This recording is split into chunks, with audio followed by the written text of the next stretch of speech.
Bienvenue sur le podcast Les Audacieuses. C'est un podcast qui met en lumière des femmes qui entreprennent, transforment leurs idées en réalité et osent. Ici, on parlera de chemins parcourus, de doutes, de défis, de déclics, de motivation, de résilience. On parlera surtout d'humain. On explorera des parcours de femmes entrepreneurs vivant en Afrique de l'Ouest, Côte d'Ivoire, Sénégal, Bénin, Togo, des pays dans lesquels je voyage, mais aussi au Maroc ainsi qu'en France. Découvrez ces portraits de femmes qui innovent et qui tracent de nouvelles voies pour leur pays. Je suis Sophia El Hajjaj, consultante en entrepreneuriat et en innovation. Et je suis ravie de vous retrouver pour ce premier podcast, Les Audacieuses.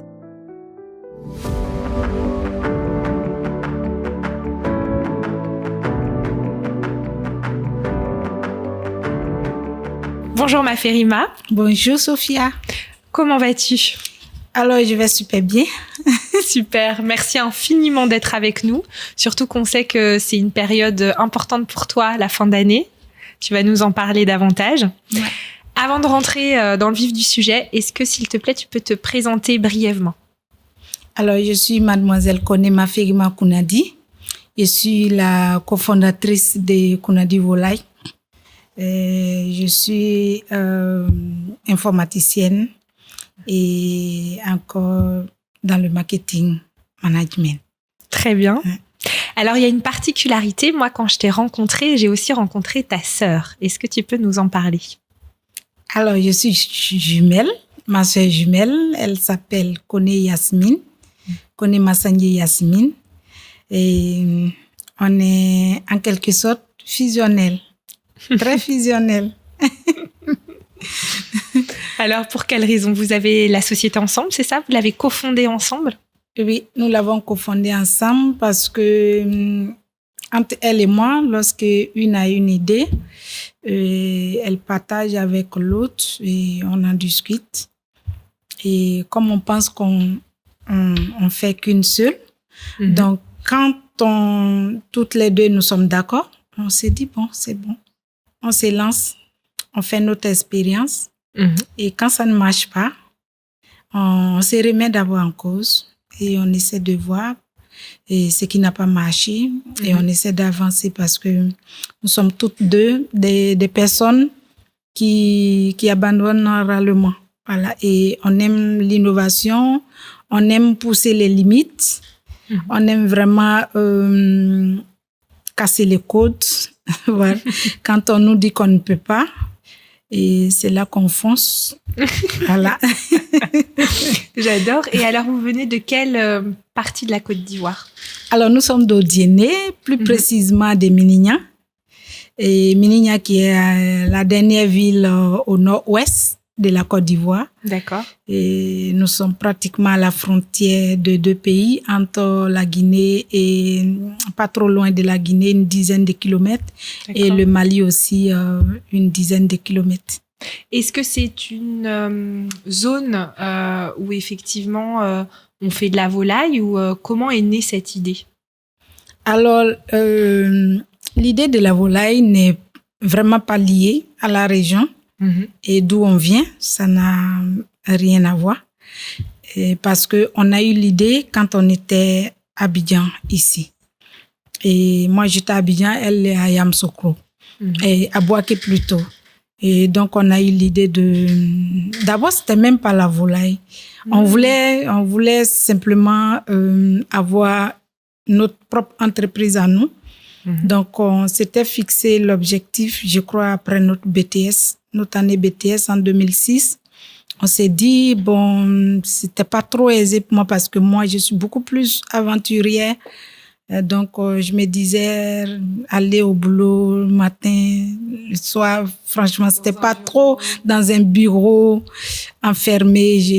Je me voyais pas vraiment comme ça. Et même si je commençais, je savais en âme et conscience que je n'allais pas terminer dans un bureau. Donc, qu'est-ce qu'il faut faire ? Il faut créer sa propre boîte. Donc, on a eu l'idée de faire, mais vraiment, on savait pas quoi d'abord. D'accord. Et tout ce qu'on savait, on s'était donné l'objectif qu'en 2020, on est en 2006, on s'est dit en 2020, il faut qu'on ait notre entreprise. Donc, on a essayé beaucoup de choses. On allait même travailler. D'accord. Voilà, parce qu'au début, on voulait des financements, tout ce qu'on touchait. Vraiment, les gens croyaient pas à nos projets. Donc, on nous écoutait, mais il n'y avait pas de suite favorable. Donc, à arriver un moment, on s'est dit, bon, il faut s'autofinancer. Mais comme on n'a pas l'argent, il faut aller travailler.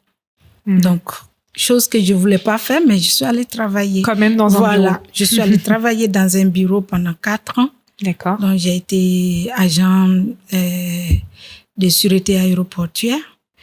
Et j'ai travaillé 4 ans. C'était difficile, mais j'ai tenu quand même. Et j'ai fait mes économies. Bon, elle aussi, elle allait travailler. Et bon, c'est intéressant ce que vous dites parce que, ce que tu dis, pardon, c'est tu as eu un job finalement qui n'était pas lié à ta formation. Non. Ça, c'est quelque chose qui est courant en Côte d'Ivoire. Oui. C'est vraiment courant parce que quand on finit, on a notre diplôme. C'est vraiment rare de voir quelqu'un, surtout nous qui n'avions pas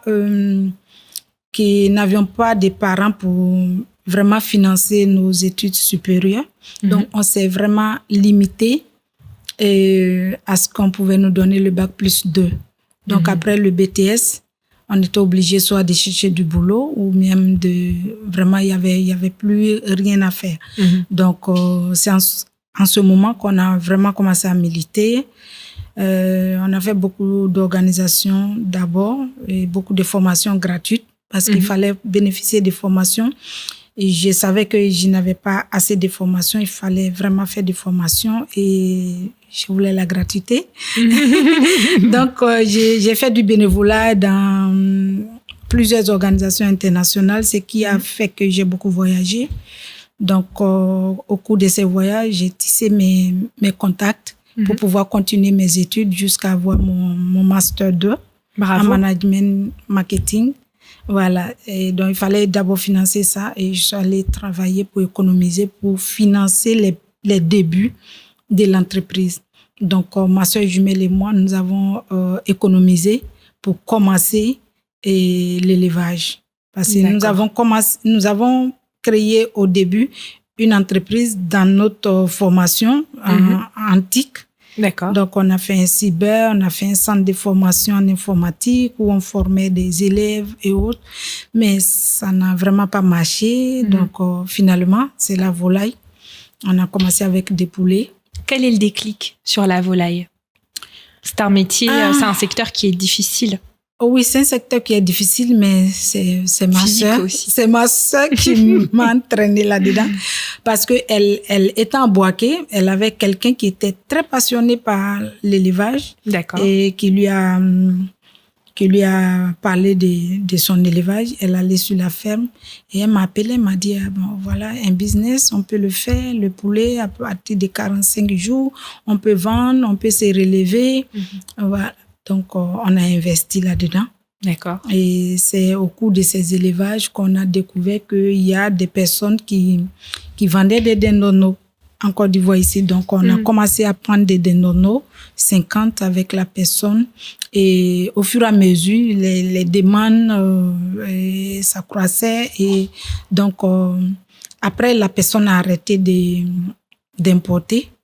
Alors que nous, on s'était déjà fait un marché, donc le besoin était là. Donc, on allait vers l'agence emploi jeune qui nous a donné un financement pour accroître et on a remboursé. Et après, ils nous ont encore financé et ça, le montant était beaucoup plus élevé.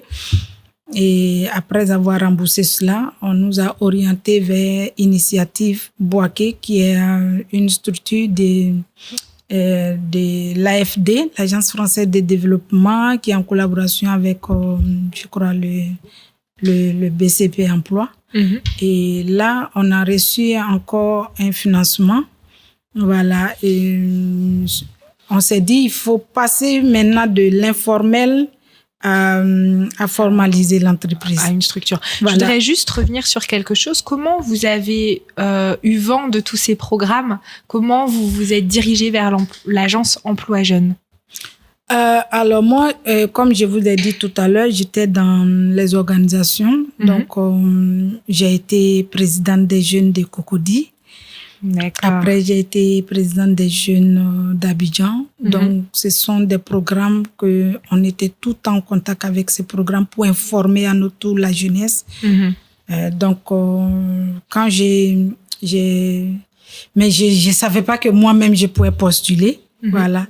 Mais c'est ma sœur qui a eu l'information à Bouaké et qui m'a dit, bon, on peut postuler. Il dit, mais moi, je suis au courant du projet, mais je savais pas qu'en tant que responsable, je pouvais aussi bénéficier. Bon, comme je fais pas plus partie de ces organisations. Donc, on va voir si je suis éligible. D'accord. Voilà. Honnêtement, moi, je me suis mise une barrière. Voilà, alors qu'on m'avait pas dit que je pouvais pas bénéficier, mais je me suis dit, comme je fais partie des responsables de jeunesse, conflit d'intérêts. Voilà, c'était pas, je me suis dit, bon, c'est à moi d'informer les autres, mais est-ce que moi-même je pouvais en bénéficier? Donc finalement, on allait s'informer et on nous a donné les différents programmes et on a vu ce qui était adapté à notre activité. On a postulé, on a été financé et vraiment, il n'y a pas eu trop de difficultés et on était avec plusieurs jeunes. Il y a d'autres qui sont venus pour la quincaillerie, d'autres sont venus pour les grillades et on était nombreux. Il faut passer à un comité, il faut passer devant un jury, tu pitches sur ton projet. Vraiment, c'était, en plus d'être financé, mais c'était une école aussi pour nous parce que on a bénéficié de formations qui nous apprenaient à parler de notre projet rapidement. Voilà, parce que il fallait pas trop rentrer dans tous les détails. Lorsque tu avais quelqu'un, un potentiel investisseur, il fallait passer vraiment à l'essentiel. Donc, on a bénéficié de toutes ces formations. Justement, comment tu décris ton projet et celui de ta sœur maintenant, face à un investisseur? Vraiment, c'est une niche. Voilà. L'élevage des volailles, c'est une niche et on peut investir là-dedans. Et on peut faire du profit vraiment rapidement. Parce que on a commencé petit, on a mis à un niveau où la demande est croissante. Nous-mêmes, on est débordés, on n'arrive pas à satisfaire toute la demande. Et donc, c'est un bon investissement. Si on a un bon accompagnement, on pourra vraiment faire de bons profits. Je voudrais revenir sur la partie formation parce que je me souviens que quand je t'ai rencontré, donc à l'occasion d'un panel organisé par Finel, tu effectivement avais parlé de formation au Maroc, donc formation technique, et puis il y a eu aussi la formation de la Fondation Cefis. Est-ce que tu peux nous en dire plus? Comment tu t'es retrouvée au Maroc avec ton équipe? D'ailleurs, est-ce que vous êtes plusieurs, hormis ta sœur? Hormis ma sœur, nous avons d'autres collaborateurs. Voilà, mais c'est nous deux qui sommes les fondatrices. Mais la formation, c'est arrivé un moment, c'était une nécessité pour nous. Parce que, comme je vous l'ai dit au départ, c'est par passion qu'on est venu à la volaille. On n'a vraiment pas eu de formation préalable pour le faire. On a vu des gens qui le faisaient, ça marchait, et nous, on l'a fait. On n'avait aucune formation. Et là, avec notre vision de vraiment aller dans l'excellence et d'être référencé dans des grandes surfaces, il faut faire du sérieux. Il faut vraiment que ça soit professionnalisé. Et donc, on s'est dit, il faut investir dans la formation. Et si on a investi dans la formation, qu'on a un personnel qualifié, forcément, on aura des produits de bonne qualité. Donc, on s'est dit, la formation, ça peut pas s'adresser à nous seulement les managers. Il faut le personnel quotidien, des volaillers jusqu'aux livreurs, jusqu'à ceux qui découpent, ceux qui s'occupent de la conduite d'élevage au quotidien. C'est ceux-là qui avaient réellement besoin de formation. Mais nous, on ne voulait pas les former sans nous. Voilà, parce que on veut maîtriser notre business. Donc, on veut se former au même moment que nos employés. Donc, on s'est inscrit au même titre que nos employés et on allait au Maroc, à Vipol, au Maroc. On a été formés par des professionnels, par des docteurs, par des vétérinaires, des formations pratiques et des formations théoriques. On a fait des sorties dans des fermes.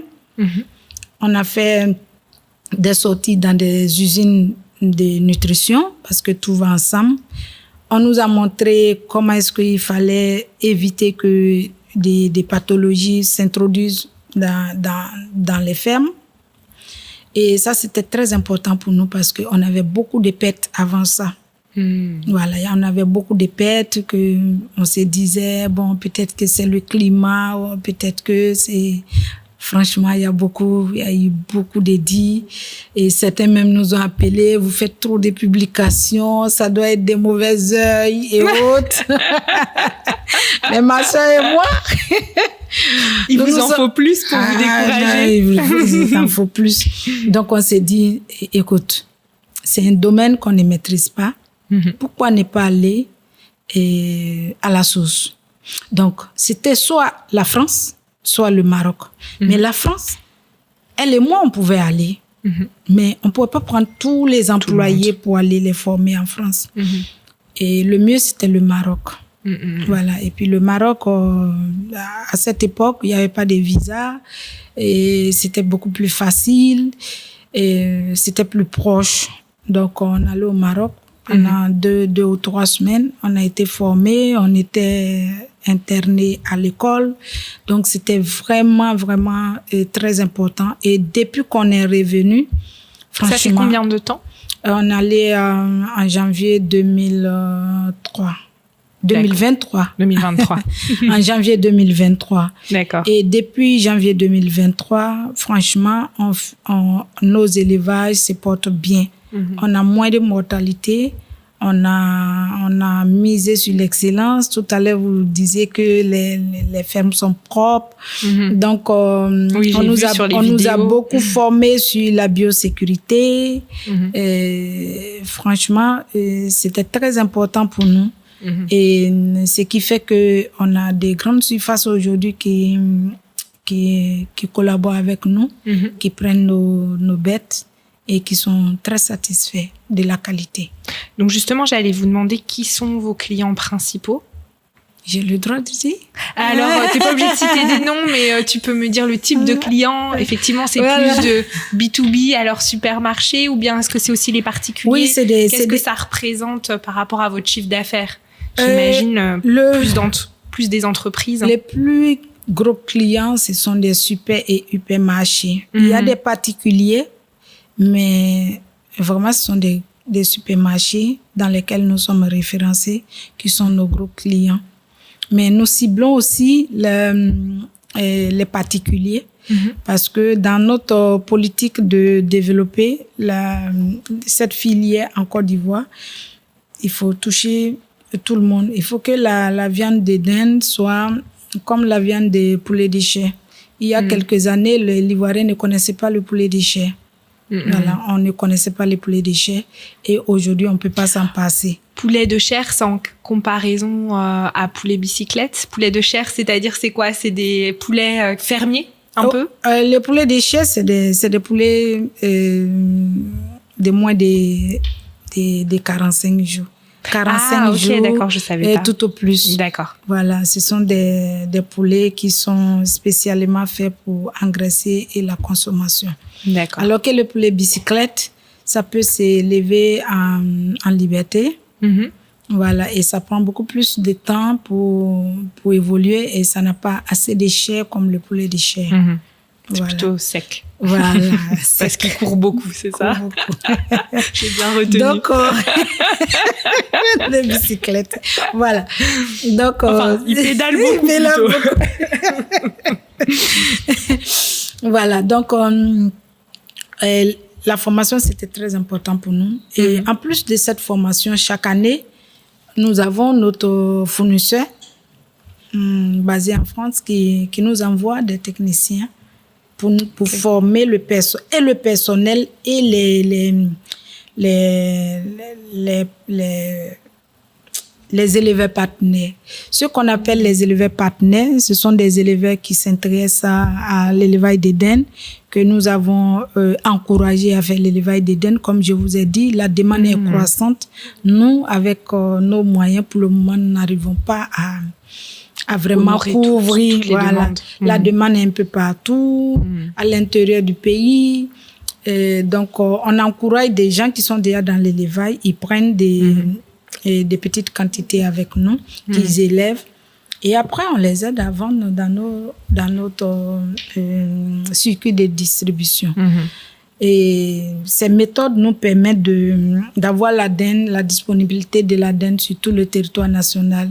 Et quand on publie sur notre page, on peut dire, bon, il y a la dinde à Bondougou.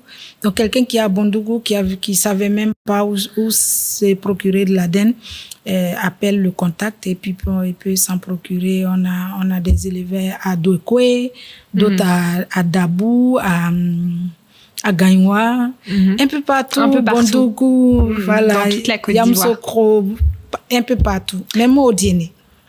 Ouais. Bravo. Et moi, j'aimerais juste revenir sur un point. Tu as beaucoup parlé d'équipe et donc de ne pas être... effectivement, vous n'êtes pas les seuls à vous former. Il y a vraiment toute l'équipe. Donc, tu peux me rappeler combien vous êtes à l'heure actuelle et également...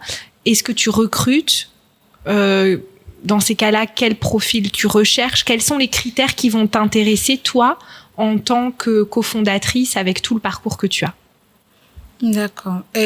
Actuellement, nous sommes passés à une échelle où nous avons besoin d'un bon comptable. Donc, nous avons recruté un comptable cette année. D'accord. Voilà. Et nous avons aussi recruté un commercial.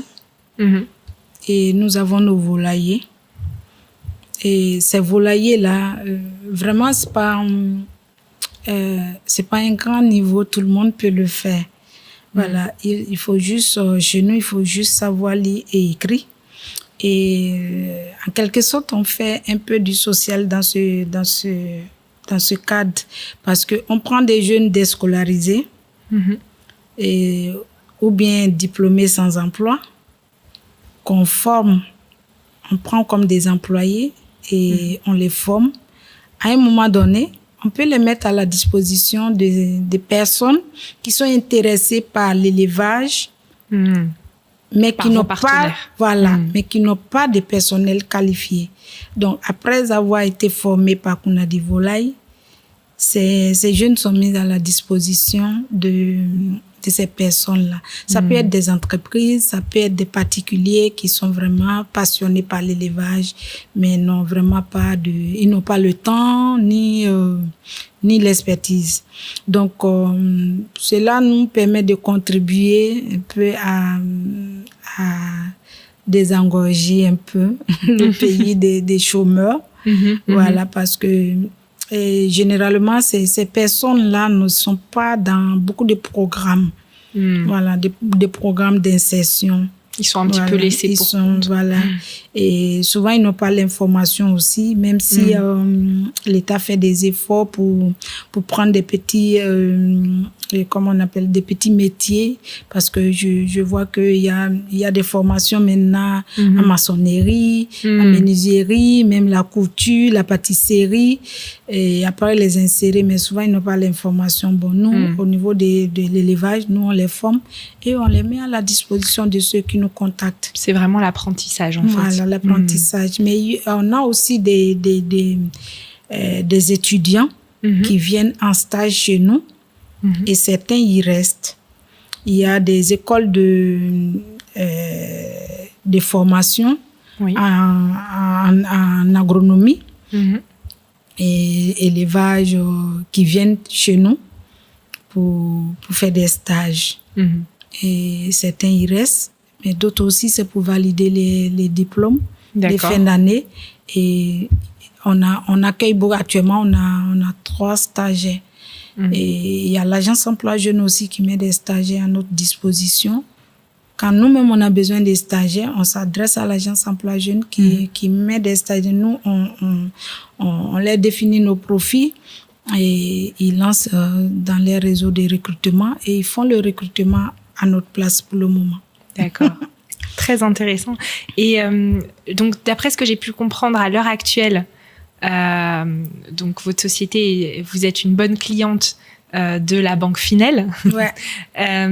Et vous en êtes où là avec votre sœur sur le développement, sur la croissance de votre entreprise? Est-ce que quels sont les défis à venir? Et puis, quelle est la situation actuelle? Avec Finel, nous avons été accompagnés cette année sur le financement de l'aliment. Voilà, parce que c'est très important. Et l'année dernière, nous avons eu des soucis qui ont fait que on a failli ne pas faire l'élevage cette année. D'accord. Voilà, parce que là où on était à la ferme, c'était une ferme de location et l'endroit a été déguerpi.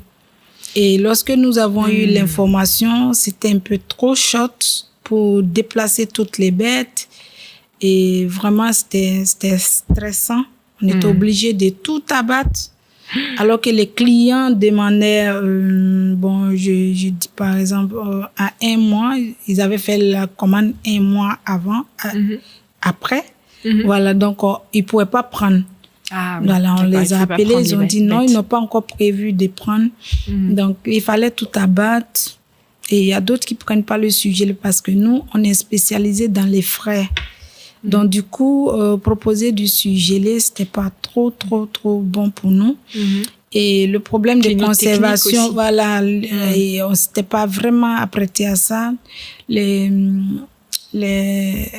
conditions de congélation aussi n'ont pas été bonnes. Donc, du coup, on était obligé de ne pas vendre du tout parce qu'il fallait pas vendre quelque chose pour vraiment se décrédibiliser. Donc, c'était une grosse perte pour nous. Donc, Finel, nous sommes allés vers le ministère de la Jeunesse, voilà, qui a vraiment pris tout ce qui est garanti et nous a orientés vers Finel, qui nous a financé pour qu'on puisse vraiment honorer nos engagements cette année. Donc, le défi que nous avons actuellement, c'est vraiment avoir de l'accompagnement pour avoir notre propre ferme. Parce que on n'a pas encore, on a l'espace. On a plus d'1 hectare à Boaké, mais nous sommes dans les recherches de fonds pour pouvoir avoir notre ferme à nous. D'accord. Et nous allons l'aménager aux normes de l'élevage des dennes.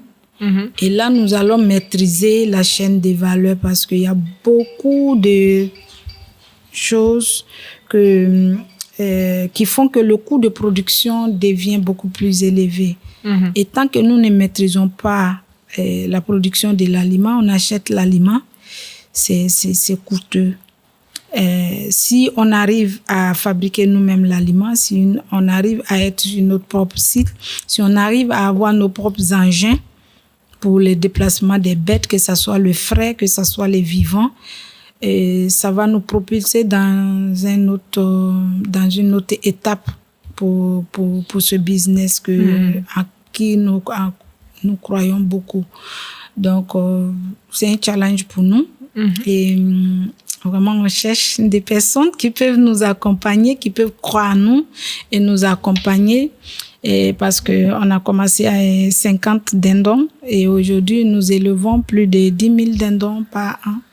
Et ça ne suffit même pas. Wow. Voilà. Ça ne suffit donc, pas. Donc, à bon entendeur. Voilà. Et c'est une bonne niche. C'est en pleine croissance. Nous avons vraiment bien développé. L'Ivoirien connaît maintenant la dinde entière. Et il demande que ce soit les supermarchés. Et quand on dépose, on nous appelle encore, envoyer. Vraiment, ça prouve que le marché est là. Le marché est là. Et il faut juste l'accompagnement pour maintenir ou grimper encore et non descendre. Mais là, pour y arriver, il faut maîtriser toute la chaîne des valeurs. Et là, on a commencé avec nos petits moyens et les structures nous ont accompagnés, mais là où on est arrivé, on rêve grand. On veut passer aussi à la découpe. D'accord. Voilà, parce que ici, nous sommes obligés de respecter des calibres qui ne nous arrangent pas. Des petites daines de 5 kilos, 4 kilos, ça fait pas trop de profil. Parce que c'est sur la chair que l'éleveur peut avoir du profil. Mais si on demande des petites daines, parce que l'Ivoirien aime fourrer la daine entière dans le four. Mais si dans l'avenue on passe à la découpe, on pourra faire des parties, des cuisses à pas et même des pâtes, puisque les Ivoiriens aiment les pâtes. Ça, c'est vrai, j'ai découvert ça. On ne jette pas les pâtes. On fait les gésiers. Voilà, les gésiers à pas, on peut vraiment faire une bonne communication autour de ça. Et quelqu'un qui peut pas s'offrir toute une daine peut prendre juste des parties, des ailes ou des escalopes ou des petites parties. Mais donc, il faut qu'on passe à la découpe. Et là, ça a besoin de beaucoup de fonds.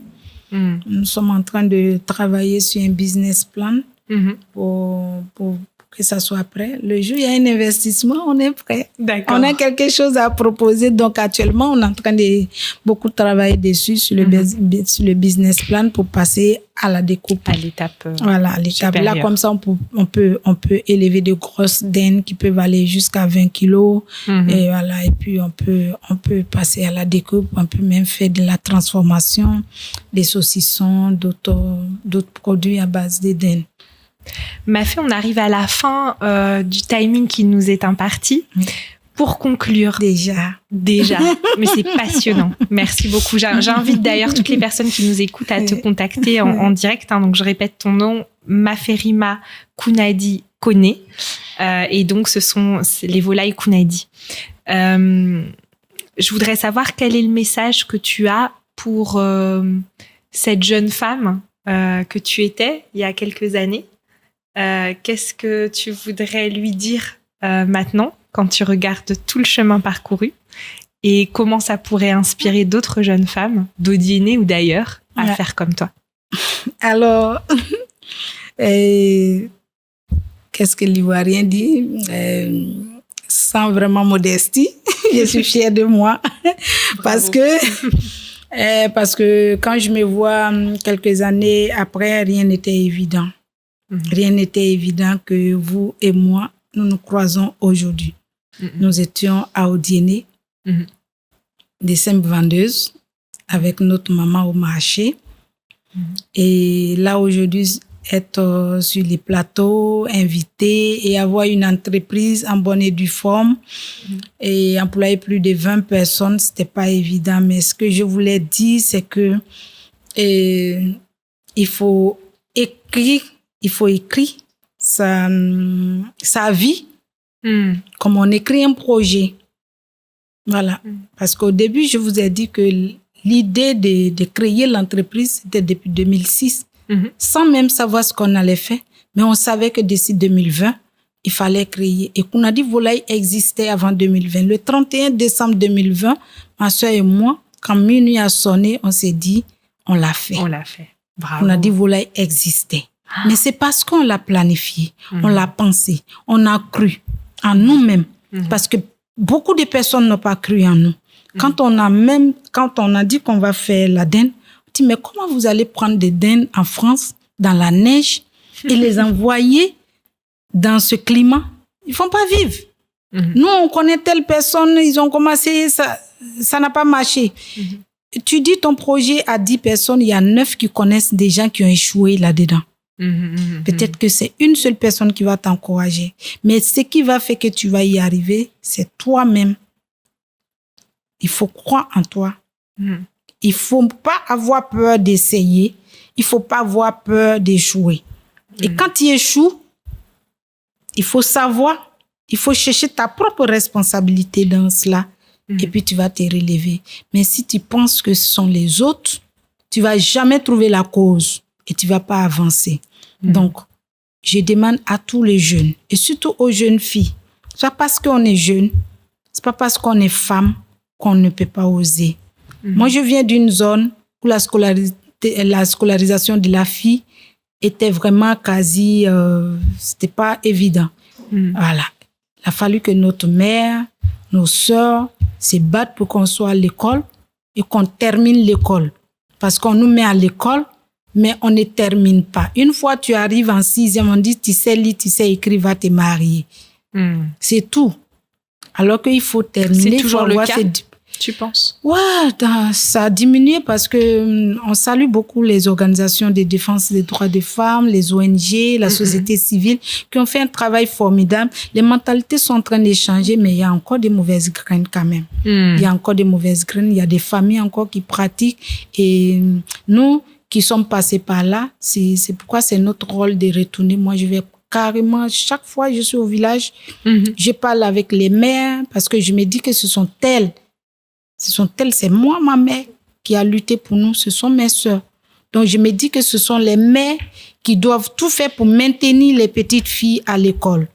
Et vraiment pour qu'elles puissent vivre leurs propres rêves. On peut aller à l'école et se marier, on peut aller à l'école, faire tout. Mais je suis vraiment pas d'accord qu'on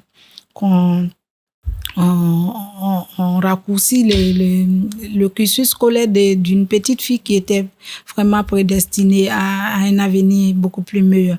Donc, je demande à toutes les filles de se battre, de croire en elles et d'essayer, de ne pas avoir peur. Et même si elles sont dans l'informel, parce que les filles de notre zone, nous sommes toutes des commerçantes. Des filles Djoula, voilà. Nous sommes toutes des petites filles qui ont commencé à vendre avec nos mères. Nous savons déjà manipuler les marchandises, comment mettre les bénéfices là-dessus. Il faut juste passer à l'échelle de l'entreprise. Et ça, quand ça arrive à ce niveau, il y a beaucoup de femmes qui reculent. Qui se retirent. Voilà, qui se retirent alors qu'elles elles font déjà le commerce. Elles sont déjà des commerçants, elles sont des managers. Ceux qui passent sur le boulevard Nangia Brogoua à Djamé et font les frais. Quand tu marches là, les filles vont venir t'aborder. Elles ont les marchandises. Au départ, ça t'intéresse pas, mais quand il va cheminer avec toi, il va te convaincre, tu vas prendre. Voilà, donc ce sont elles savent faire le marketing, elles savent convaincre quelqu'un. Des vraies commerçantes. Voilà, c'est des vraies commerçantes. Il faut juste les encadrer et les encourager à passer à l'échelle suivante pour qu'elles puissent bénéficier de l'accompagnement qu'il faut pour qu'elles puissent aller tout aider d'autres personnes qui étaient dans l'informel. Merci infiniment, Mafé, pour ton témoignage. Et puis, voilà, je suis émue quand tu parles des mamans, le rôle des mères. Ça m'a vraiment touchée. Merci infiniment pour ton temps. Je sais que tu as bravé les bouchons et d'Abidjan en ces périodes de fêtes qui approchent. Donc, merci infiniment. Merci beaucoup, Sophie. Ouais.